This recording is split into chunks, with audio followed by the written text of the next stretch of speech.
as long as everybody accepts that. And if we're ready, we can start in 3, 2, 1. Welcome to the Mystical Underground. Thank you for joining us. This is Trish McGregor. And Rob McGregor. And our producer and tech magician, John Posey. You can go to themysticalunderground.com, where we make regular blog posts and where you can find out about our books. Among them are Phenomena, Harnessing Your Psychic Abilities, The Secrets of Spirit Communication, Sensing the Future, and Aliens in the Backyard. Our upcoming book is called The Shift, Reports from the Mystical Underground. Trish's new novel, White Crows, will also be coming out this year. And Rob has been slowly releasing the audio edition of Indiana Jones and the Staff of Kings. Right.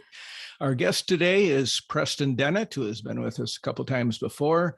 Preston first began investigating UFOs in 1986 after learning that his family, friends, and co-workers were having encounters. Since then, he has interviewed hundreds of people and investigated a wide variety of cases. He has written 29 books and more than 100 articles about UFOs and the paranormal.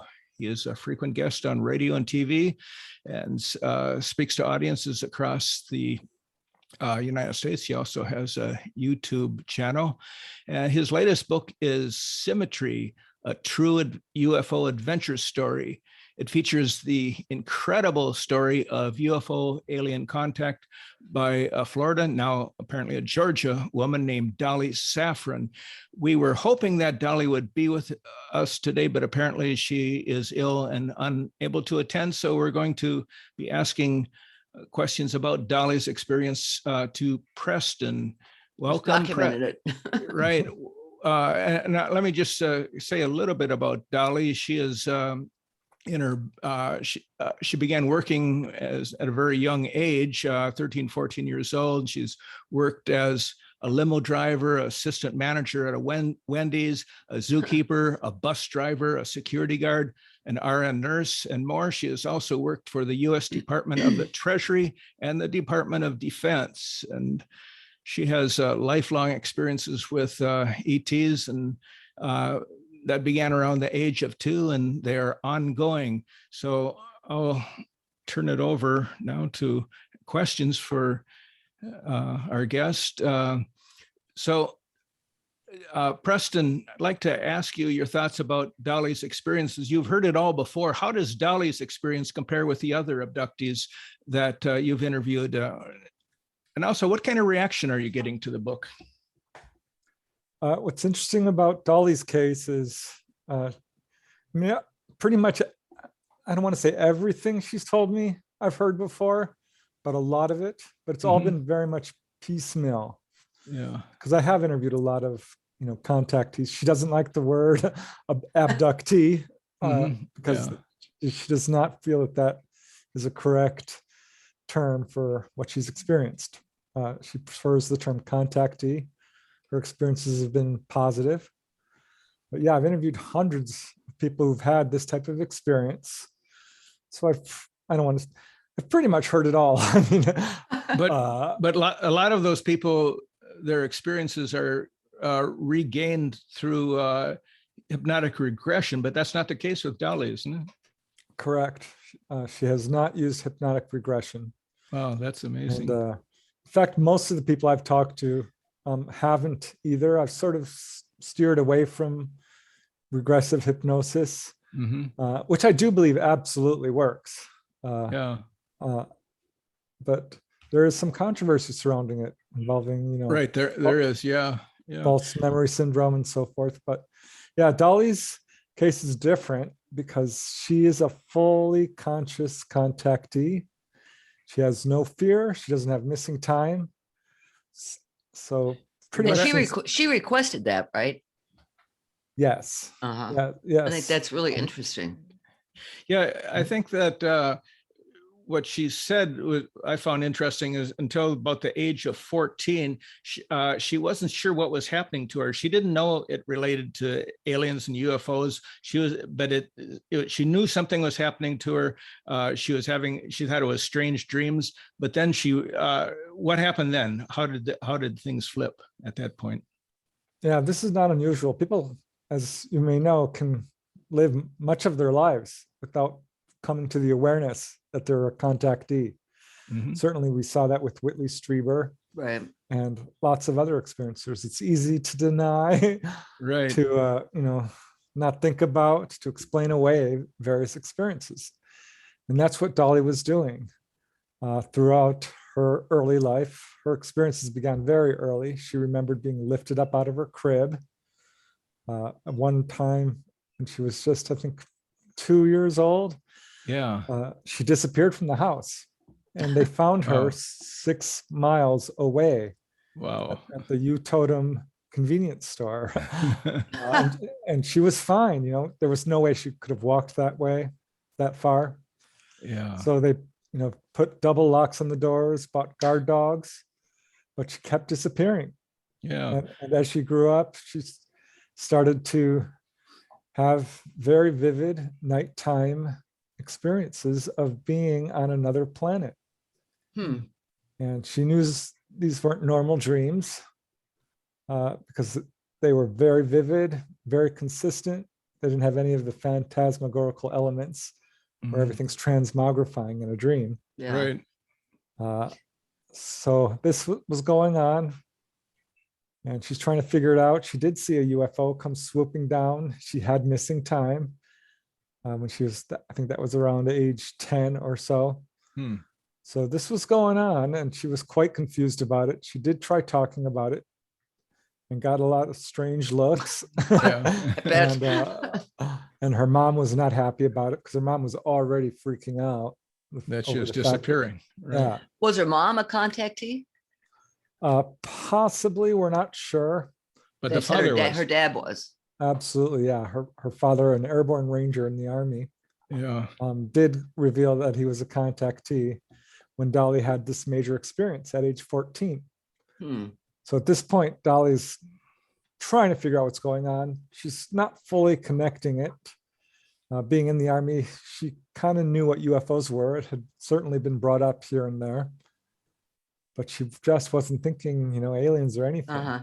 Right. I mean, she did have an experience at age 6 where a UFO took her on board, and she remembered it, seeing a gray, being told, we're going to have further experiences with you. But she just thought it was a strange looking person. Right. But then You have one picture in your book of her in a crib, and her leg is tucked under like the side railing. And you mentioned that was so she wasn't going to be lifted out of her crib. Yes. That was fascinating. She was very much aware that something was happening, Yeah. from a very young age. And I have to tell you, I've interviewed a lot of contactees who have remarkable memories down to, 5 months, 10 months. And that's true with Dolly. So her experiences probably began around 10 months, she thinks. And yeah, she actually got a picture because her mom's like, why is she sticking her leg out through the crib bars? Right. She didn't want to be pulled up. Yeah. Wow. But it all came to a real sort of turning point. At age 14, Dolly was going crazy, wanting to figure out what was going on. And she had stayed up late one evening watching the stars through a telescope. She was very much into science and astronomy, and very, very intelligent, by the way. But at any rate, her father was like, go to bed. It's 1 a.m. What are you doing? Go to bed. And so she reluctantly went into her bedroom. She doesn't sleep much. This is a symptom that many contactees talk about, not sleeping maybe 2-3 hours a night, 4. Wow. Yeah, that's the question I was going to ask about that she has these night long experiences, and then when does she sleep? Well, we'll get into that. But so at age 14, she's in her bedroom looking out at the stars through her, jealousy windows, and sees all these star-like objects. She's thinking, are these stars? That can't be, they're moving. And there was a lot of them, 50, 100 of them. Oh, wow. And they were pairing off and darting off in different directions. And suddenly two of them come swooping down, and one of them drops down right over her house. The other moves off in another direction. She lives on the edge of the Florida Everglades at this point. And this object starts changing colors, kind of rainbow colors, blue, green, red, yellow, and hovers over the trees in her backyard. Trees are swaying. She's staring out her window at this thing and is studying it. She's like, I'm not going to forget. I'm not going to forget. I'm going to memorize everything. This is a UFO. So she's finally like, figuring it out. And she looks at this object and she can see windows. And through the windows, she sees two, what we would describe as grays. You know, the large head, dark eyes, pale skin. And that freaked her out. And she did have real fear at this point. And she turned to dive under her bed and hide. The room filled with light, blue white light, and she blacked out. And next thing she knows, it's morning. She is wearing someone else's pajamas inside out. And she feels disoriented and quickly, cleans herself up and goes downstairs to see if anyone else saw this, because she could not imagine that everyone in the house. She has a little brother, two parents. Do you have any pets? Yeah, they had dogs. So she goes down into the kitchen and her mom's like, make coffee. And she does. And that was the first time Dolly actually had a cup of coffee is that morning. And she's like, Mom, did you see anything last night? And her mom's like, what are you talking about? And she didn't want to say UFO because she knew her mom would freak out. So she's like, lights, anything weird? Did anything weird happen? And her mom turns around and says, no. And so she just kind of shut up, and then the radio comes on. They always listen to the radio. And it was Paul Harvey, the news guy, and he's talking about how UFOs were seen in their area by a couple of police officers. So her mom is totally freaking out at this point. Says, no, don't talk about it. And what year was that? Do you know? Yes, that was January 1973. 73. Okay. So at this point, she still doesn't remember. All she knows is she was taken. She's pretty sure she was taken.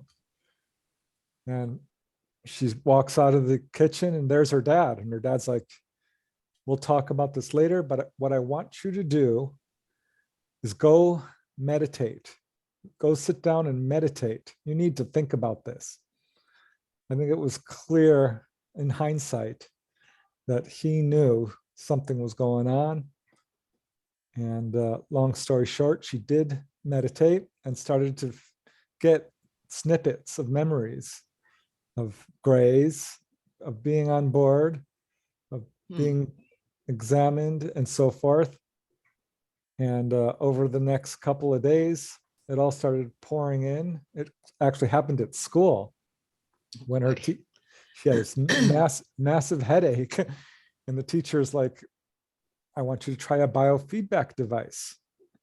You just put your brain in alpha and you'll move the little train around the table. And that will relieve your headache because it's a good way to relax. Interesting teacher. Yeah. So she did, and suddenly the memories started pouring in, and she rips off the electrode. She's like, I need to go. So she walked home from school, which was many miles, and basically relived the whole experience in full detail. Boy. And what she recalled is being taken on board. She was put into her clothes were removed. She was put into a room where they shined a light on her. They told her this is a decontamination chamber. And they sat her down in a chair and examined her. And then after the examination, they basically started to counsel her, saying she was freaking out. I mean, she actually threw up. She was so upset. And they cleaned it up and they're like, you know us, remember, remember? Hmm. And she did. The gray figure that she works with is a tall gray, about 6 feet tall, who she calls Mama. Mhm. And she's like, you know me, you know me. And Dolly's like, yes, I do. And she started to feel a lot more comfortable. And then there was another entity called Talata, who is actually the ship itself. Huh. These ships are alive. They are entities in and among of themselves. Are they biological at all, or Partly, yep. partly? Hmm. He's Wow. sort of a higher dimensional entity Mhm. who embodies the ship or other ships. Mhm. And But did he's she a- also see Clara physically? In other words, well, it's the ship itself. So the ship itself. Yeah. not like a being with eyes, Yeah. nose, and mouth. Right. No. Right. Wow. Okay. So there were a few other short little grays, which at this point she didn't know it, but they are what we would call AI, or artificial intelligence, or Mm. biological androids. Mhm. So this was all sort of a memory experience for her. She started to really like, oh yes, I do remember being taken. She remembered being taken at age 6. She remembered all these other experiences that came pouring back into her head and really started to make sense. Mm. And they basically said, do you want to work with us? And she said, yes, I do. And they said, well, we have many ways that you can work with us. What are you most interested in?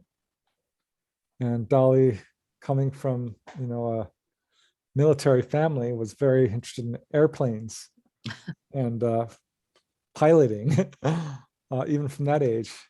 She said, I would like to learn how to fly the ships. Wow. And they said, yes, we can teach you that. And this may sound unusual, but I can tell you, Rob and Trish, it's not. You've heard this before. Mm-hmm. Yeah. Jay Gardner, another gentleman I interviewed from Virginia, had the same experience at age 10. Wow. They sat him down in the chair, let him fly the ship. Huh. I've heard this from several other people. It's not super common, but it's common enough. It's consistent.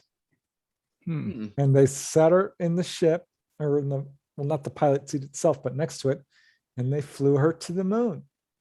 And again, Did they land? No, Okay.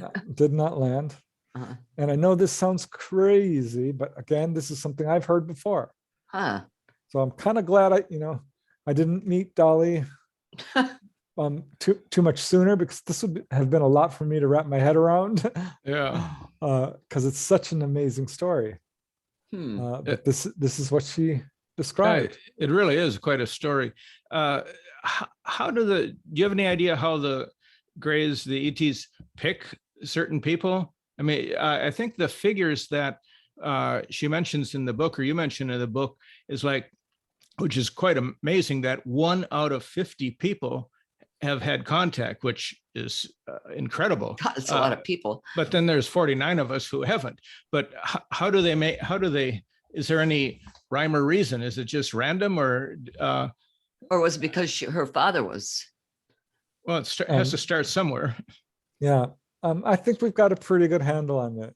Okay. Because that's certainly something I've looked into for a long time. When I heard that term 1 in 50, I thought, no way I would know somebody who's been taken on board, because I know somebody 50 people. right in our neighborhood. Yeah. And sure enough, I did. That's what got me sort of to really buckle down on research. I found that very early on. Uh-huh.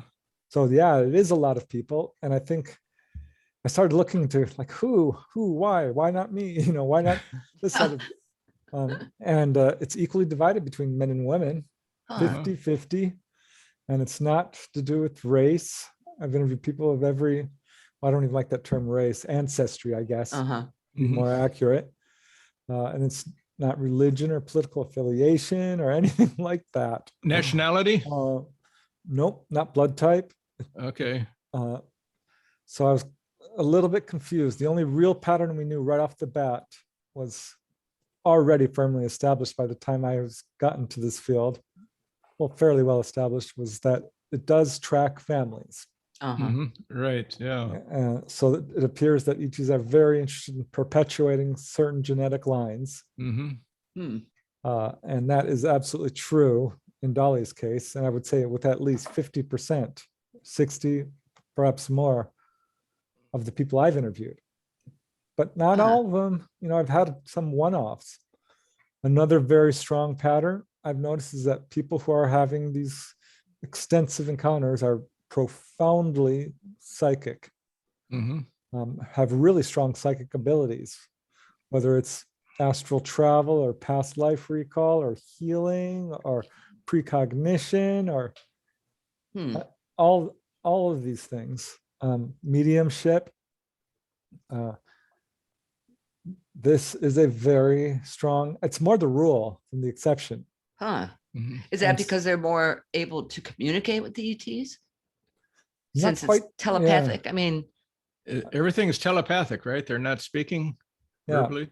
I think you may have hit it on the head. I was just recently thinking about that. I'm like, because that's how they communicate, and that ignites that ability within you. Right. And sometimes we see the psychic abilities coming afterwards.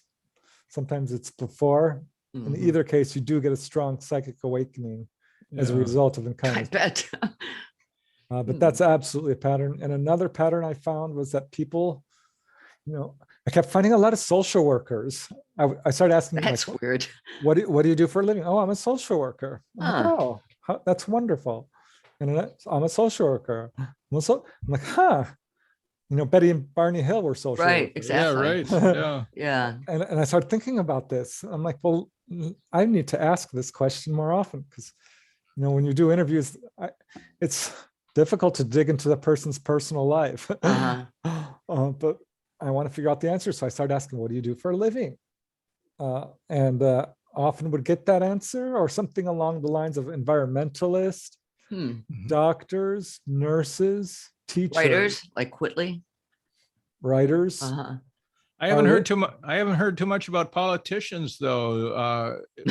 Maybe they're not speaking up if they're among them. Yeah, well, I don't know. That can be the death of your political career. Yeah. Well, what about Harry Reid? I mean, he's the one who, started that whole project. Yeah, but he didn't admit to having personal encounters. No, he didn't. Yeah, that's true. So I can't say that for sure is a pattern, but it's turned up enough, right? Where I really think it is. So the ETs want to help us and make us aware of the future of what's coming, but they also don't seem to want to interfere with us. I mean, it would be logical at this point that if they can sweep down and take somebody up into their craft and put them on another planet, I think that the premier of Russia would be a good candidate to move elsewhere right now, but they're not doing that. Well, I think that they are to a certain extent, actually. Okay. And because they are intervening. We know this. I've wrote a book, The Healing Power of UFOs. Right. Yeah. Which documents over 300 cases of people who are healed. And this is coming from all major researchers. John Mack, Bud Hopkins, David Jacobs, they all have cases. I have a case where a volcano exploded in Colombia. I believe this was 1974. The town of Armero was buried under 20, 30 feet of mud. Wow. And a lady I interviewed from Louisiana was taken there to help rescue people, pulled him on board a UFO immediately prior to this volcanic explosion. That's interesting. Yeah. Does anything like that happen in the Ukraine, do you think? I don't know. With the refugees? Could very well. I asked Dolly about this because I have some cases where people are, rescued from car accidents and tragedies and fires and falls and drowning. Yeah. And she said, yes, that does happen. And I asked her to elaborate. And she says, well, there have been some plane crashes in which everyone was killed on board and basically vaporized. And no, they weren't all killed. She says they were rescued. They were taken. Huh. Yeah. Were they returned to their lives or? No, they can't. They can't Yeah. be because Oh, I see. Okay. they're allegedly killed. Uh-huh. Right. And I'm like, Yeah. can you tell me which plane crash? Would I have heard of it? And she says, Yeah. no, no, obviously I can't tell you that. Give me the facts. Yeah.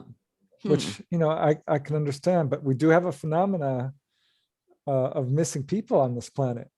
Right. I That's want true. to ask you about that. I mean, some people who have had contact disappeared. Have you found cases like that? Yeah, I have my own case of a gentleman who was with a group of friends out in Palmdale in Southern California and went for a nighttime walk out in the desert wilderness there and came back and told his friends, I came upon a landed UFO and they invited me to go with them. And they're like, you're kidding. He's like, no, for real, for real. They did. They were very friendly. They said they were studying this area and they wanted me to go with them. And I said, no, I'm not ready to do that. And they said, well, we're going to be back here on this day 1 year from now. So if Huh. you want to go, come back and you can come with us. Wow. And that's exactly what happened. Really? And this turned into a missing persons case. The guy I Yeah. interviewed was one of the friends. They drove back up there with the man's family. His name is Paul, and found Paul's car with the keys in it, Jeez. but he was never seen from again. Okay, Rob, if you 1978. disappear, I'll know. Yeah, there's another case, a lady I interviewed in Maine. The ET told her a bunch of things. She's another person who's a very much a conscious contactee, not quite to the extent of Dolly, but she had a long conversation with her hybrid son, her full-grown hybrid son, Wow. who told her a bunch of things. And this is really interesting. I'll just go down a few of them. They told her, you need to tell people to stop putting out the greed and negativity you're putting out, or you will destroy your planet like we did ours.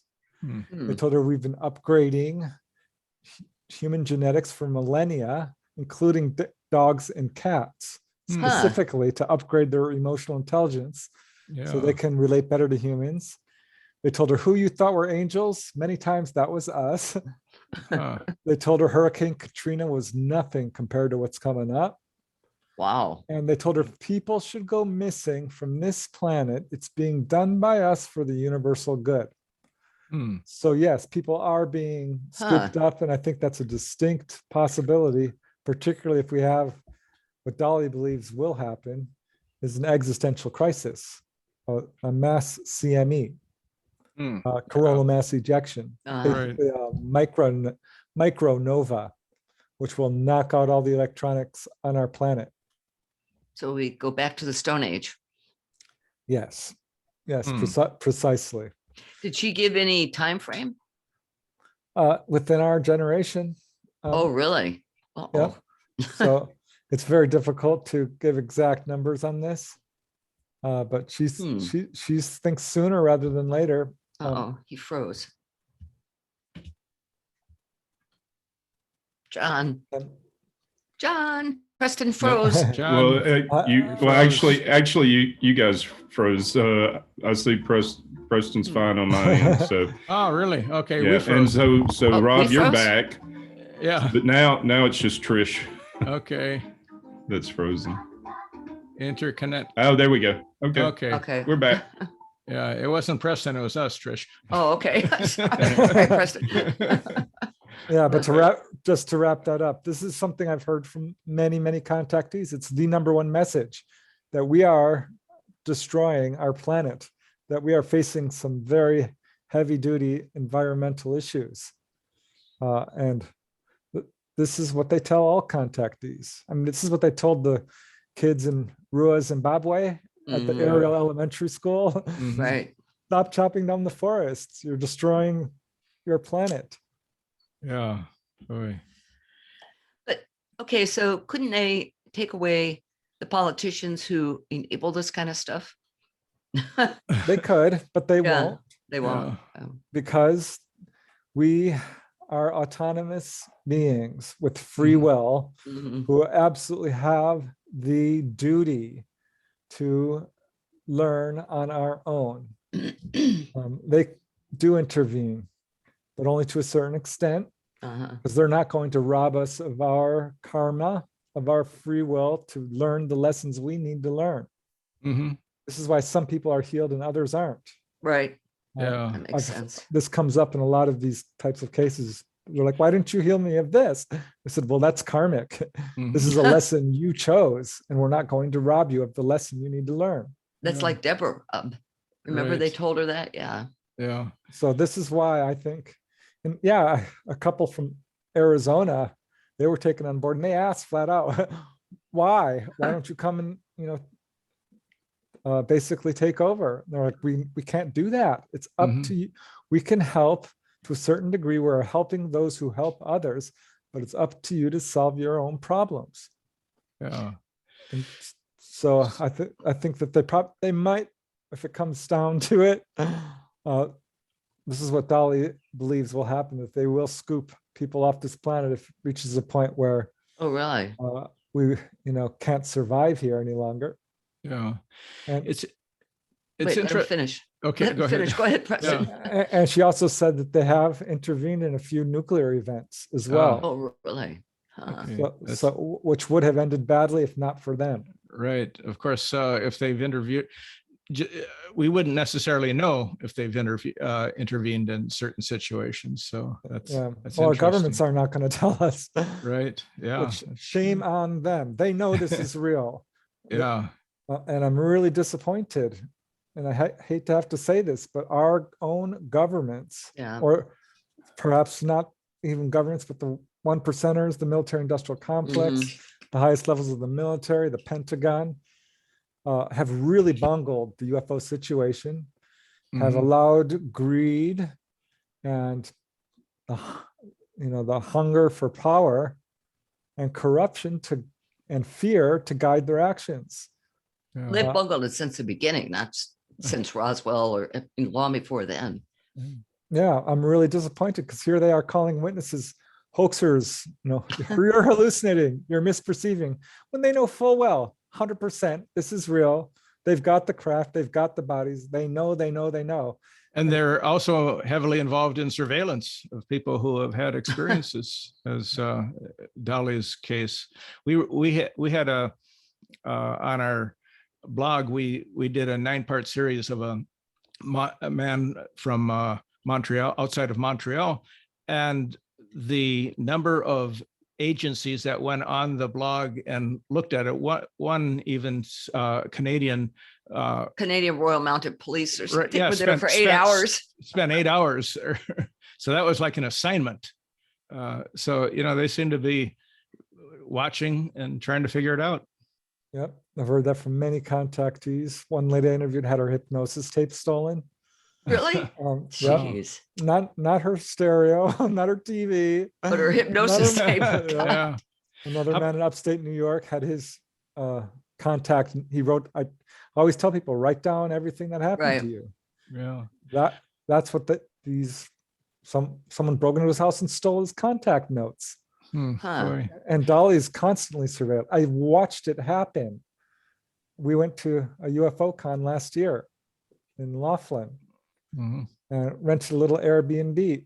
And I'm like, I think that car is following us, Dolly. And she's like, probably. And we pulled in and this car pulled up and blocked the driveway. Did you ever see the people who were in the car? Yeah, you can see them. I mean, they look like normal people. I mean, but she's like, that's them. That's absolutely them. This is what I go through. See, I told you. Yeah. I mean, it sounds like cops following the mafia. That's what it sounds like. Yeah. That same type of. Yeah, this is our tax dollars at work. Yeah. Right. How about you? Have you had such experiences yourself with being followed or observed that you're aware of? A little bit, very early, very, very early on in my research. I was handling a massive case of a wave of sightings over Topanga Canyon, 1992 to 94. I wrote a book about it. And I gave the police my number. I put up flyers. I was going door to door. I was interviewing a lot of people. And I got a phone call from some guy who says, "Are you Preston Dennett, the UFO researcher?" And I said, "Yes." who are you? And he gave me his name, I think. I honestly cannot remember, but he did give me his resume. I do remember that because he kept going on and on about how he's got a top secret clearance and he's very highly placed in the military, and he did secret satellite mapping in Vietnam God. and so forth. I'm like, okay, how can I help you?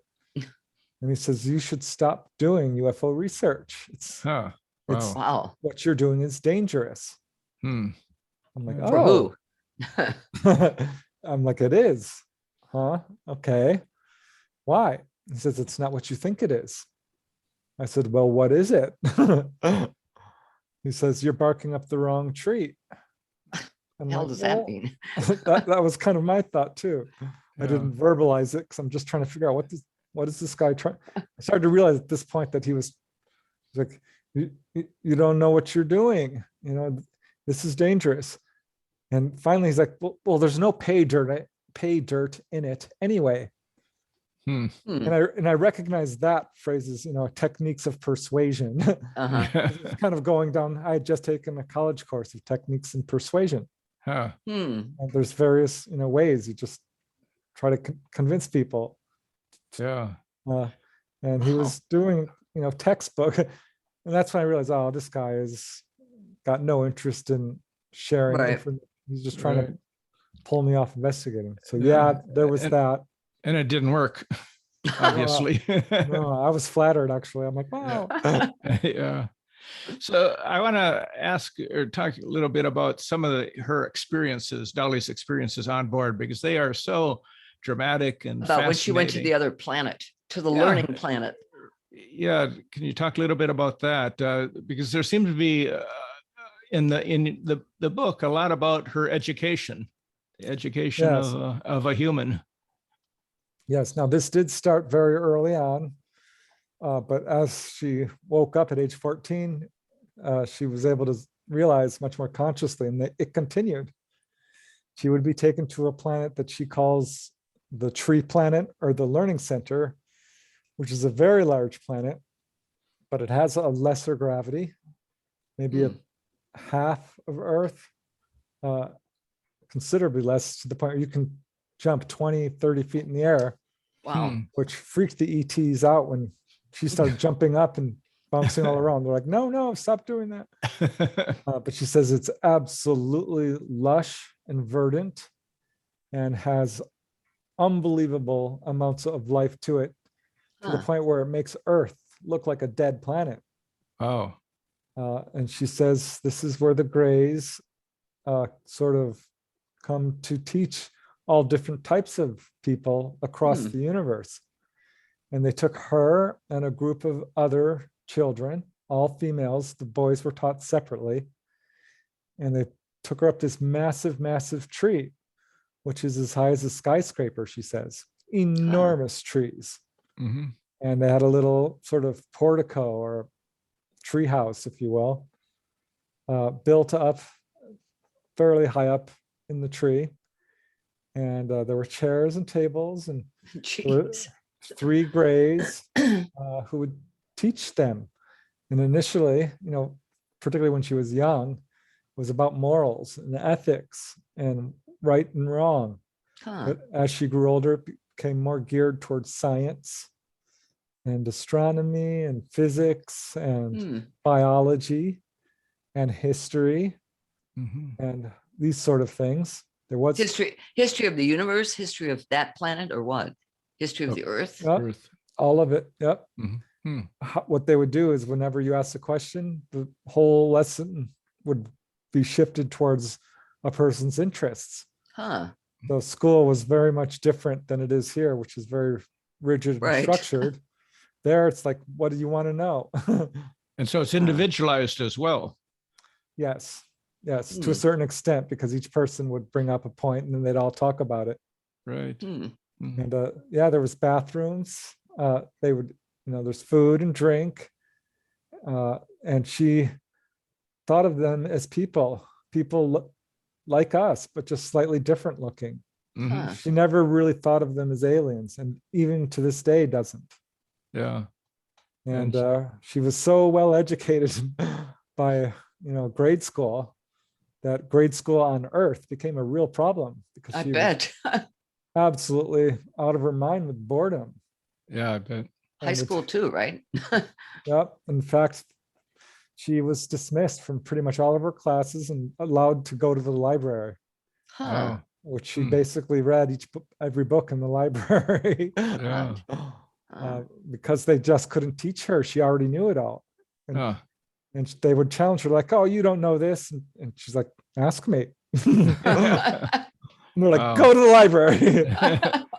That's fascinating. That So is. some of the things she saw of other beings and things that happened, like what fascinated me was there a couple of references to shrinking people in size. What is that about? I mean, she saw somebody who was 6 feet shrunk down to like 2 feet or 3 feet. I mean, that's Yeah. What's the purpose in that?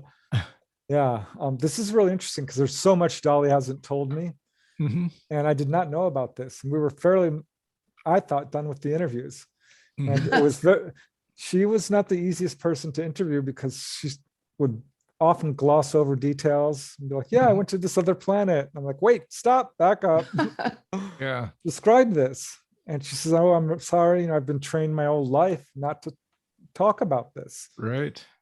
So it was really hard for her. And one day I told her I'm doing this study about people who have been shrunk down during a UFO encounter, because this has happened. People will return from UFO encounter. There are a few. One guy told me this. He says, I'm 2 inches shorter. Wow. John Hunter Gray had his encounter and he grew 2 inches. Jeez. And he's middle-aged, by the way, and his feet grew 2 sizes. Oh my God. Huh. And Betty Andreasen, who you know, Yeah. God rest her soul, she just passed away. Hmm. I didn't know that. She described seeing a gentleman shrunk down from 6 feet down to about 1 foot in size, put Jeez. inside a tiny UFO, and off it went. And she Wow. says, "Oh my gosh, Wow. what was that?" And they said, "Oh, that we call that deopulation." Huh. So I'm telling Wow. this to Dolly, and she's like, "Well, yeah, I've seen that." I'm like, "Oh, really? Never mentioned it. Please tell me." And she described how she's often on board when people are being pulled on board for an onboard UFO experience, for an examination, Mhm. for I think how she terms it is a checkup, Mhm. because that's what they do. They are watching over us. And she's absolutely hates the term abduction. She says no one is ever taken against their will. Huh. The problem is people look at this through the lens of fear, and they don't understand that they've given permission, Mhm. because they're not thinking with their entire minds. We've compartmentalized our consciousness. But at any rate, she saw this gentleman being pulled on board, and they took him to a chamber. And so she followed to watch. She's always curious. And she saw this gentleman laid out on a table, and they sent this beam of light down on him, and he started to shrink. God. And it took about an hour, and they shrunk him down to about 2 feet in height. And off he went. And she wanted to follow, but they wouldn't let her. And so she asked, "What was that? Why did you do that?" And they told her there is a micro universe and a macro universe. Wow. Hmm. And you don't think all people are the same size, do you? Yeah. Which makes sense. I mean, we have 3 dimensions here, but there is another Right. dimension going inwards. The quantum Mhm. physics knows this, and outwards. So that's sort of perhaps another dimension, is how we might think of it. So they're populating this micro world with Yep. people from, Yep. Or it's already populated, but they have the ability to travel to and from the micro universes and the macro universes. Hmm. And Hmm. if Dolly, ever curious and always ready for a new experience, says, "Can I do it? Would you do it to me?" They said, no. Huh. Yeah. So one of the things that Dolly wouldn't talk about is where the Greys are from, what their planet is like. Why is that? Why was she quiet on that? Any idea? Because basically this is pretty much the norm. Mm-hmm. When you ask ETs where they're from, they will often give an evasive answer, Huh. such as, it's not important, or you wouldn't understand, or we're from a place you don't know about yet. It's kind of what happened with Betty Hill. Right. They showed her the star map, and she's like, "Where's Earth?" Mm-hmm. Or no, they asked her, "Where do you think you are?" She's like, "I don't know." Then they said it wouldn't make any point for us to tell us where we are. Huh. But Yeah. the ETs did tell her they're from the Orion Mhm. star cluster, which Yeah. has come up in other cases, actually. Mm-hmm. Huh. And she did reveal, or they revealed to her something about their culture as well. I mean, she says there's no money, there's no government, there's no religion, there's no crime. It's that's fascinating to think about, that possibility, and where an advanced culture, society, millions of years ahead of us or whatever, how they exist. And also, there's always been talk among the ufologists about some galactic council that the Earth has to become a part of. And she mentions that there's no galactic council, even that's another government. Yeah, Galactic Federation. Right. Yeah. Mhm. Yeah, they don't have a federalized system. Yeah. They just don't. There are not, presidents and governors and such, Yeah. because we are dealing here with a very advanced civilization who's Right. not only advanced ethically and morally, Mm-hmm. but technologically as well, and are extremely telepathic. So Mm-hmm. everybody knows what everybody's thinking. Right. No wonder there's no need for government. Yeah. And crime is hard to commit a crime if everybody knows what you're thinking about. Yeah. Dolly has done a few things wrong. As a rambunctious kid, she once jumped up on the rails of the little treehouse thing where she was being taught, which was very dangerous. And they all just stopped. The whole lesson plan stopped. Everyone turned and looked at her, and she sheepishly got down and had to think about what she's done wrong. Mm-hmm. There was another incident where two girls started arguing and then started to, physically altercate. Mm-hmm. And again, that stopped the lessons plan. Everyone turned and looked at them like, what are you doing? Yeah. No, everyone is very telepathic and cooperative. Mm-hmm. And I think a point Dolly would want made, and certainly the ETs are baffled by this, is people have a lot of fear surrounding this subject. Yeah. And they're like, are they here to eat us? Are they here to, enslave us? Enslave? Really? Do you not think that they have ways of getting their labor done rather than flying hope to little old Earth and taking humans? Think this through. Any society that has the ability to travel star systems has already conquered crime and lack of resources and all of these issues.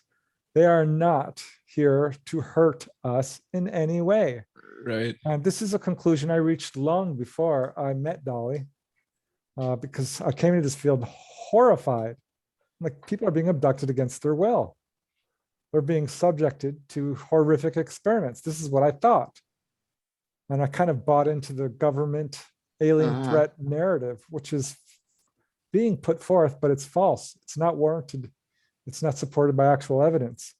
And as I looked into what actually happens when someone's taken on board, the scariest and most horrific thing, and I'll put that in quotes, is the physical examination. And I've talked to people who said, this is evil. I don't like this. I'm like, what happened to you? Well, they laid me out on a table and I couldn't move, and they took my clothes, and they put instruments against my body. Yeah, that was Betty Hill's initial thing. Yeah. And sometimes this does cause pain, but often they will stop the pain, which they did with Betty. Mm-hmm. And what I have not found is cases of what I would call outright sadistic behavior. Mm-hmm. It's just not there. And if someone doesn't have a strong fear reaction, they're not paralyzed, their memories aren't taken away, and they're shown the engine room. They're taken to the observation deck to look at stars or the moon or other planets. They are given spiritual information, a lot of it. They are guided, they are talked to about their lives, and they are taken to the control room, shown how to fly the craft. These are good things. And Dolly was, after she became a pilot, another mission she took on, wasn't it, to help people who are coming up and being checked out and helping them overcome their negative, fearful reactions? Yeah, the ETs have many agendas. One is to save all the species of our planet. In the late 1970s, this didn't get in the book because I just found this out. Dolly's described how they would swoop down and started rescuing all these species, which would otherwise be going extinct, which is happening, on a daily basis. Yeah. So that's one of their agendas. And we do know this because we see them picking Where plants. do they put them? In In these this treehouse type? No, they will put them in these vast motherships and then transport them to Dyson spheres or other planets. So yeah, Dolly has seen huge arboretums and huge animal husbandry centers. Wow. So this is one of their agendas, to collect species. Also, they have suffered genetic damage due to so much space travel. And so that is why there is the hybrid baby agenda, which Dolly agreed to, and she has 3 hybrid children. 3. 3. Does she know them? Yes. Yep. Oh, she does. Okay. Oh, When she met face to face in her home, wow. he came to heal her after she had slipped on the ice and broken her elbow. But another is what we call abductions, but they don't call it that. They call it gathering the children. And this is something that they do with a lot of people. And Dolly says it's probably more than you think. Like 1 in 40. She's like, that's close. But actually, she says, to some extent, everyone on this planet has contact. Certainly everyone is known to them. They are aware of all of us. But they gather the children. And the purpose is to protect people, to heal them of illnesses that are preventable or treatable. And most people who are healed never know it. So do they return these children? Is that it? Or yes, people, adults too. Oh, adults. But to them, we're all children. But gathering a genetic material seems to be one major theme that we've always heard about with the yes, certainly. Yep. Because they are trying to preserve our species in case. I mean, humanity will not go extinct. But theirs as well.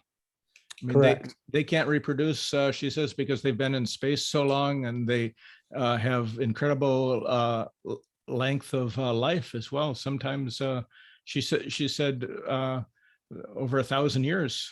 Yep. Her main contact, she thinks, is about 800 years. God. But she's gone to meet what she calls the old ones, who are very old and very wise, and in excess of 1,000 years. Yeah. Jeez. But yeah, they gather the children, and they're doing it to basically heal and to guide each person after. Do this throughout cultures? Yes. Yep. Dolly speaks Swedish and is fairly fluent in a number of languages. And so often she will be taken to, European countries. At least initially, that's where she did a lot of her work. And she says people often still react in fear. And that became kind of her job, is to say, listen, you're going to be just fine. You need to know that you're okay. You agreed to this. Do you remember that? Is that like her role now that she's older? Yes. I mean, to a certain extent. She does a lot of piloting as well. But it's not a full-time job piloting, because once they're at their destination. But yeah, they would collect 10, 20 people per evening and help Hmm. them out and guide What them is and she? help wake them up. So how did how did you end up writing this book? Was she guided to you? Was that? Yes, in a very interesting way. And this is something which has happened in a few other cases where people have told me the ETs guided me to you. Do you know that? I'm like, okay, I'm not sure I believe that, but after it kept happening, I'm like, It may because be that's what true. Dolly said. Dolly's like, I want to go public with my story. She told the ETs this. And they said, are you sure? There's Yeah. no one like you has gone public yet. Only a It's few. true. And there probably will be a lot of skeptics among people who are Yeah. not believers, but also maybe among some of the believers and the ufologists as well. Don't you think that they have their own agendas and she may have something a little different from what they believe? Yeah, absolutely. I think there are some disinformation agents within this field. Yeah. I would be surprised if there weren't. Right. And I think some researchers are simply fear-based. Mhm. Yeah. I've worked very hard to be objective. It's not about me or my belief system or what I think is going on. I am trying to put forth people's accounts as accurately as I can. My primary agenda has always been to help people. So Yeah. most of the cases I put out are just a minority of the people I've talked to. Mhm. And Dolly comes to me, or she says, I want to go public. And I said, okay, you'll find a researcher. She kept looking. She's like, I don't like any of these guys. I don't I don't see them. They said, well, check this guy out. Yeah, that's interesting. Yeah. And they guided her to one of my videos. Uh-huh. She's like, this guy looks like he might be a good fit. Huh. And I said, yes, this is the guy. That's great. So what happened at this UFO con you went to in San Francisco? Was her story accepted? I mean, Yeah. People were quite thrilled. That's what I love about UFO cons and conventions and conferences is that pretty much all the people there are are open. Yeah. And they're absolutely open to the subject. And they're looking for answers. And that's another thing I've noticed is contactees are the nicest people. They're very giving, very intelligent, very open-minded. And yeah, she was very well received. Yeah. So what, okay, so all these, I'm sorry, I didn't mean to interrupt you, but the more you talk, the more questions I have. So what happens? Okay, you've got this huge group of contactees. What's their agenda, or that's the wrong word, their objective as a group? I mean, are they just to tell the truth or what? The contactees? Yeah, I mean, as a group, as a community. Yeah, I think what we're trying to do is get this subject pushed into the mainstream and let people know that we are just one of many. We are one. This is one of the main messages from contactees. You are us, we are you. We are all connected. We are not alone in this universe. And if we can, get this knowledge out there and raise people up in their psychic awareness, just imagine what would happen if humanity became telepathic. Yeah, God, be a different planet. Right. Yeah. Yeah. Greed and corruption would go away. Yeah. Yeah. That's Divisiveness and hatred and corruption. Yeah. We don't need it. And that's what they are trying to do. And it's crucial to our survival because the pathway we are on is not sustainable. So that is what I think both the ETs are and the contactees are trying to do. This is why Dolly agreed to go public. And when she did, she could never get photos of the ships. And yeah, I was a little disappointed in the photos in the back of the book. They looked like, a lot of lights in the sky that we've seen before. You had one that looked fairly close, that you could see the shape of the ship rather than just lights. But have they not been too willing to allow the ships to be photographed or videoed?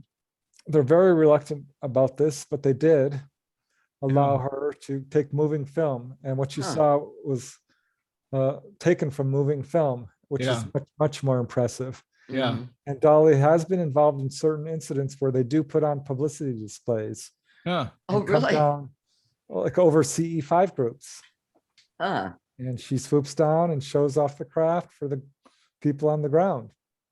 And there's a few very famous cases in which are ranked some of the best footage in the world, Mhm. which she was involved in. So there.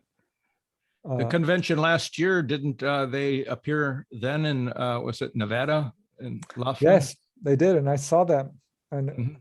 I arrived one day late, later than Dolly, but the day before she got a really intense footage, Mhm. and it appeared on the evening news.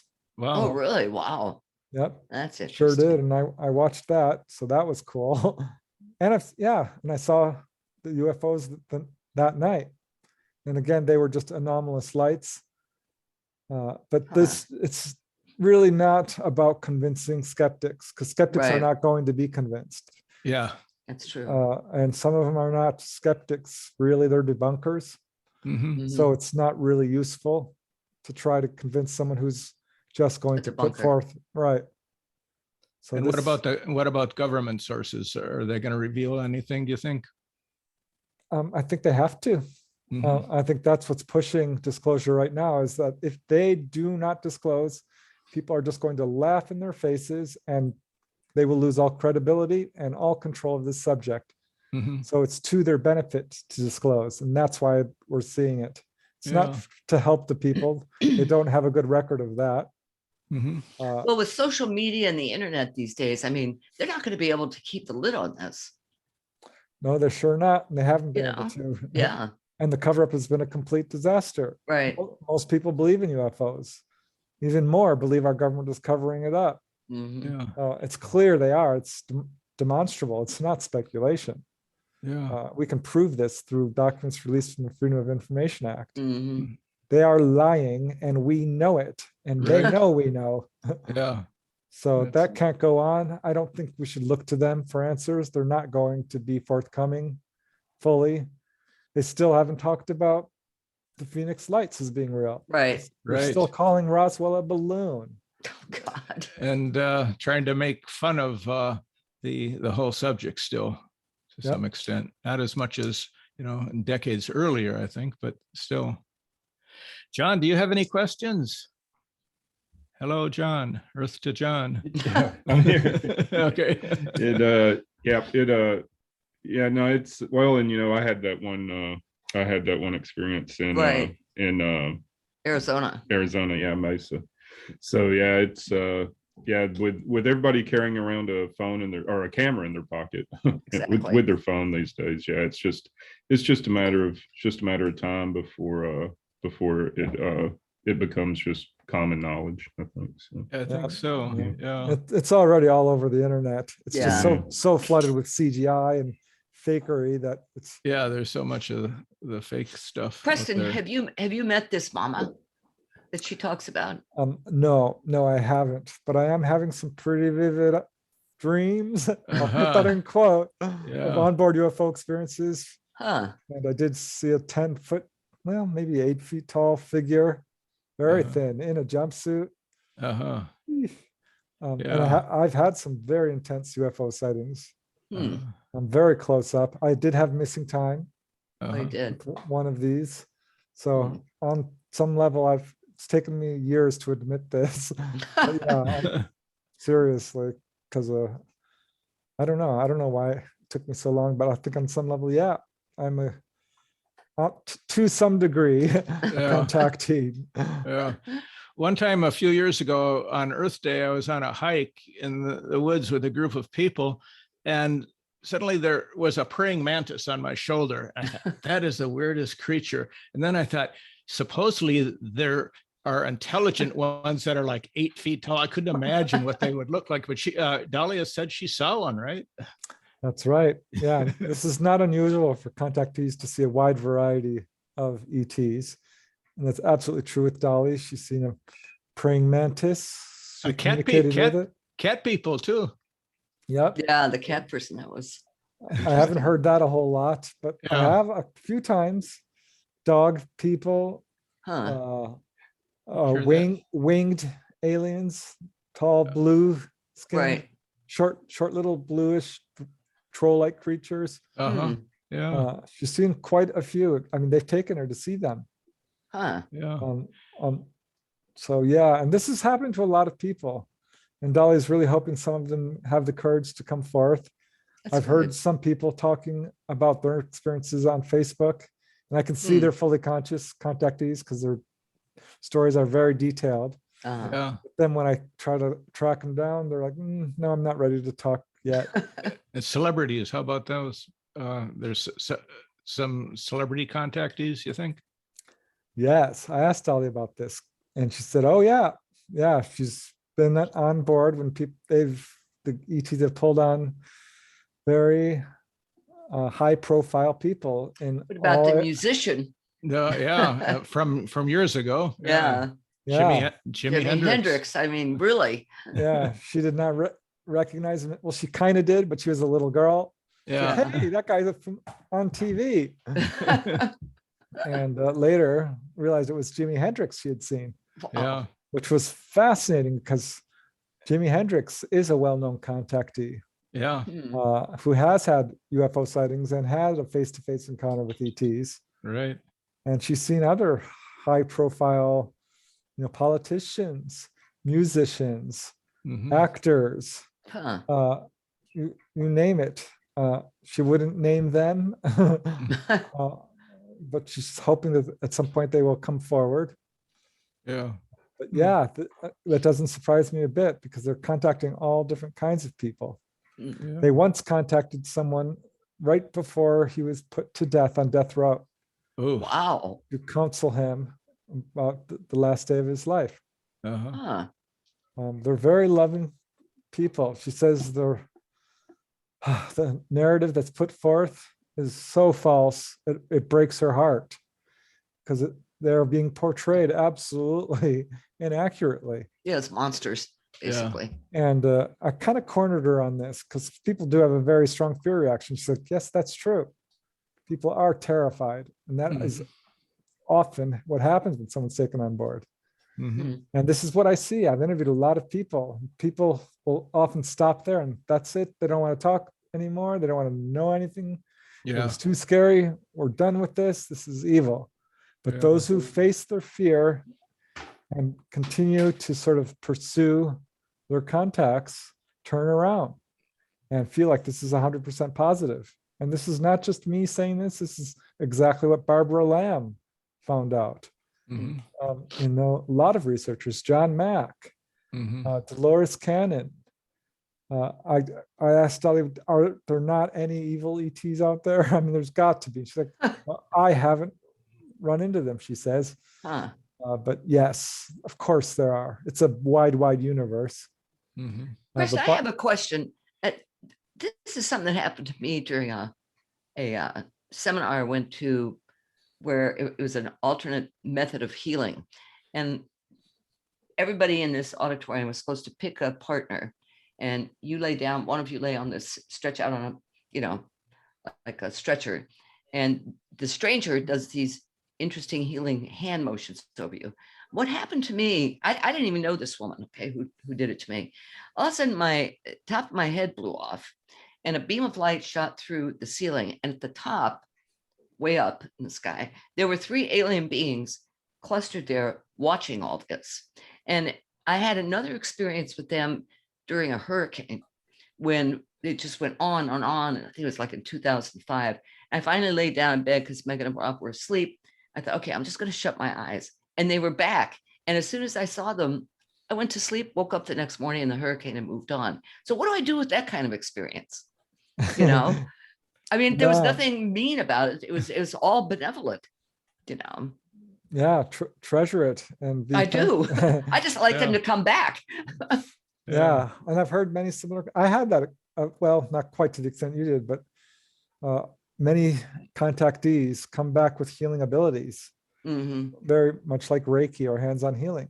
Right. And I've been to a couple of them and had healing sessions and actually, felt energy pulsing through my body in one. Another lady was doing the Reiki movements over me. I could see pastel lights coming from her hands. Oh, wow. I thought I was imagining things until I mentioned it to her because I kept blinking my eyes. Like, oh my gosh, It's like, oh no, that's true. I'm really glad you could see that, because not everyone sees that. But yeah, Interesting. that's one lady. She became a healer after her encounters, quit her job as a telephone operator. She says, when she does healing, blue light comes out of her hands and she can see the grays fussing on the little dials on the ship, helping Wow. to facilitate her healing. Huh. That's Much better amazing. job for her, the telephone operator. Yeah. Preston, every show that we do, podcast, that our dog Nigel, he sleeps during the whole thing, but right at the end of the hour, he comes over and, letting us know, hey, your hour is up, time to go outside. And Go to the park. Nigel is here again. So we want to thank you for coming on. Oh, this It's was been great. And we'd love to have you back when Dolly, with Dolly when she's better. Yeah, if that would be possible, that would be cool. Yeah. I know she's disappointed, but Yeah. could not be avoided. But Yeah. absolutely, yeah, for sure. Okay. Okay, it's been Great. great. Thank you very much.